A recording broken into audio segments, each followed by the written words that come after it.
പരിശുദ്ധ അമ്മയുടെ മധ്യസ്ഥതയാൽ ഏറ്റവും അധികം സ്നേഹിക്കപ്പെടുന്ന അമ്മയുടെ പ്രിയപ്പെട്ട മക്കളെ, മെയ് മാസ വണക്കത്തിൻ്റെ 26-ാം ദിവസത്തിലേക്ക് നമ്മളിന്ന് പ്രവേശിച്ചിരിക്കുകയാണ്. അമ്മ തരുന്ന മാതൃകയെ ധ്യാനിക്കാനും അമ്മ പറഞ്ഞ വാക്കുകളെ പറ്റി ചിന്തിക്കാനും അമ്മയോട് ചേർന്ന് പ്രാർത്ഥിച്ച് അനുഗ്രഹം നേടാനുമൊക്കെ ശ്രമിക്കുന്ന നല്ല ദിനങ്ങളാണല്ലോ പോയിക്കൊണ്ടിരിക്കുന്നത്.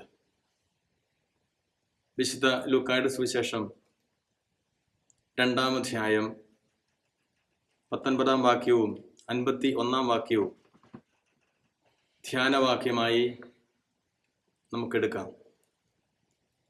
അവൻ്റെ അമ്മയായ പരിശുദ്ധ മറിയമാകട്ടെ ഇതെല്ലാം ഹൃദയത്തിൽ സംഗ്രഹിച്ച് ഗാഢമായി ചിന്തിച്ചുകൊണ്ടിരുന്നു. 51-ാം വാക്യത്തിൽ ഇപ്രകാരമാണ് നമ്മൾ കാണുന്നത്: അവൻ്റെ അമ്മയായ പരിശുദ്ധ മറിയം ഇതെല്ലാം ഹൃദയത്തിൽ സംഗ്രഹിച്ചു.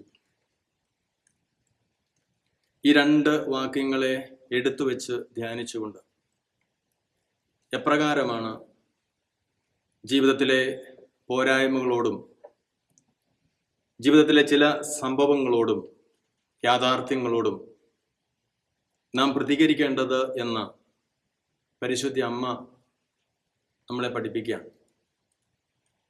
19-ാം വാക്യം, അതിൻ്റെ മുകളിൽ കിടക്കുന്ന വാക്യങ്ങൾ നമുക്കറിയാം, സംഭവങ്ങൾ നമുക്കറിയാം.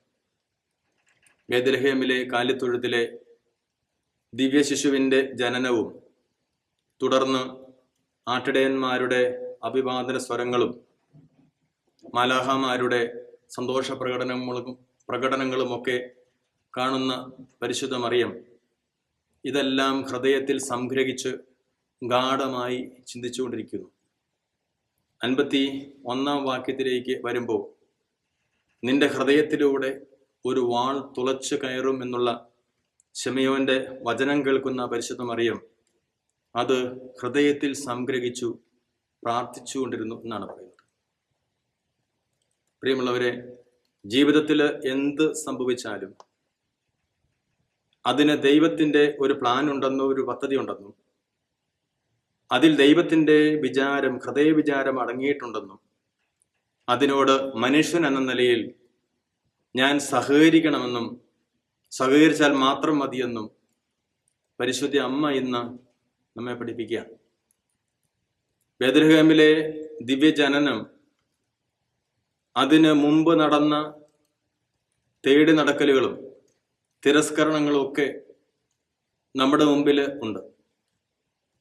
അവസാനം കാലിത്തൊഴുത്തിൽ കന്നുകാലികളുടെ കൂട്ടത്തിൽ പിറന്നു വീഴുന്ന പുത്രന്റെ ജനന വാർത്ത അറിയുന്ന ആട്ടിടയന്മാരും സ്വർഗത്തിലെ മാലാഹമാരും പുത്രനായ ഈശോയെ കണ്ട് സ്തുതി സ്തോത്രങ്ങൾ അർപ്പിക്കുമ്പോൾ അതിനെപ്പറ്റി പരിശുദ്ധ അമ്മ ഉള്ളിൽ ചിന്തിക്കുന്നു.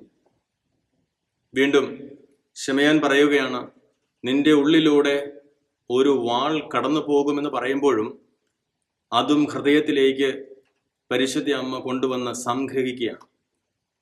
അതിനെക്കുറിച്ച് ആവലാതികളോ പരാതികളോ പറയാതെ, അല്ലെങ്കിൽ നടന്ന സംഭവത്തിൽ കൂടുതൽ സന്തോഷിച്ച് അതിരുവിടാതെ, എല്ലാം ദൈവത്തിന്റെ പദ്ധതിയാണെന്ന ബോധ്യത്തോടുകൂടി ദൈവത്തിരുമുമ്പിൽ ശിരസ് കുമ്പിടുകയാണ്.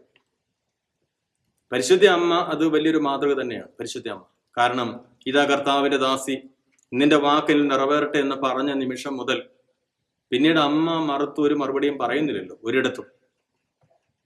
അമ്മ ചില കാര്യങ്ങൾ പറഞ്ഞതിന് ശേഷം പിന്നെ അങ്ങ് ശിരസ് കുമ്പിട്ട് നിൽക്കുകയാണ്. ഞാനിതാ നിന്റെ മുമ്പിൽ ശിരസ് കുമ്പിടുന്നു.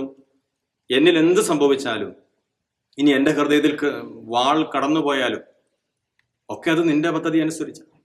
കാരണം എനിക്ക് ജന്മം തന്നതും എന്നെ വളർത്തി വലുതാക്കിയതും എൻ്റെ ഉദരത്തിൽ ദിവ്യശിശു വന്നു പിറന്നതും ആ ദിവ്യശിശു ഈ ലോകത്തിലേക്ക് പിറന്നു വീണതും ഒക്കെ അത് എൻ്റെ പദ്ധതി അനുസരിച്ചില്ല, മറിച്ച് സ്വർഗത്തിന്റെ പദ്ധതി അനുസരിച്ചാണ്. അങ്ങനെയെങ്കിൽ ഞാൻ പിന്നെ എന്തിനാ പരാതി പറയുന്നത്? ഞാനെന്തിനാ ആവലാതിപ്പെടുന്നത്? ഞാനിതെല്ലാത്തിനെയും കുറിച്ച് സംഗ്രഹിക്കുക, അതിനെക്കുറിച്ച് ചിന്തിക്കുക, സ്വർഗത്തിന്റെ രഹസ്യം വെളിപ്പെട്ട് കിട്ടാൻ വേണ്ടി ആത്മാർത്ഥമായി പ്രാർത്ഥിച്ചുകൊണ്ടിരിക്കുക. അതാണ് ചെയ്യേണ്ടതെന്ന് പരിശുദ്ധ അമ്മ നമ്മളോട് ഈ ദിനത്തിൽ വെളിപ്പെടുത്തി തരികയാണ്. ഈശോ ചോദിക്കുന്ന ഒരു ചോദ്യമുണ്ടല്ലോ, ഉത്കണ്ഠ മൂലം ആയുസ്സിന്റെ ദൈർഘ്യം 1 മുഴമെങ്കിലും കൂട്ടാൻ നിങ്ങളിൽ ആർക്കെങ്കിലും കഴിയുമോ? ദൈവം ഒന്ന് വരച്ചു വെച്ചിട്ടുണ്ട്. ദൈവം എന്നിൽ ഒരു പ്ലാൻ നടപ്പിൽ വരുത്തിയിട്ടുണ്ട്. ഒരു തീരുമാനം ദൈവം എടുത്തിട്ടുണ്ട് എന്നെ കുറിച്ച്. അങ്ങനെയെങ്കിൽ ആ തീരുമാനം മാത്രമേ നടപ്പിൽ വരുത്തൂ. അതിനെ മാറ്റാനോ മറിച്ചിടാനോ മനുഷ്യനെന്ന നിലയിൽ നമുക്കാവില്ല. അങ്ങനെയെങ്കിൽ പരിശുദ്ധ അമ്മയെ പോലെ എല്ലാം ഹൃദയത്തിൽ സംഗ്രഹിക്കാനും സ്വർഗമേ സ്വസ്തി, സ്വർഗത്തിന് വേണ്ടി ഞാൻ ജീവിക്കുമെന്ന ബോധ്യത്തോടുകൂടി ജീവിക്കാനും വളരാനും പ്രാർത്ഥിക്കാനും നമുക്ക് ശ്രമിച്ചാൽ നമ്മുടെ ജീവിതം സന്തോഷകരമായിട്ട് മാറും. ആ ഒരു ബോധ്യങ്ങൾക്ക് വേണ്ടി, ആ ഒരു വരങ്ങൾക്ക് വേണ്ടി, ആ ഒരു കൃപകൾക്ക് വേണ്ടി പരിശുദ്ധ അമ്മയോട് നമ്മൾക്ക് വേണ്ടി മാധ്യസ്ഥം വഹിക്കണമേ എന്ന് ഈ ദിനത്തിൽ ആവശ്യപ്പെടാം. പരിശുദ്ധ അമ്മ ഈ ആവശ്യങ്ങൾ സ്വർഗത്തിന് മുമ്പിൽ ഉണർത്തിച്ച് അമ്മ ഞങ്ങൾക്ക് വേണ്ടി മാധ്യസ്ഥം വഹിച്ച് സ്വർഗത്തിന്റെ അനുഗ്രഹം ഞങ്ങളിലേക്ക് വർഷിക്കണമേ. ആമേൻ.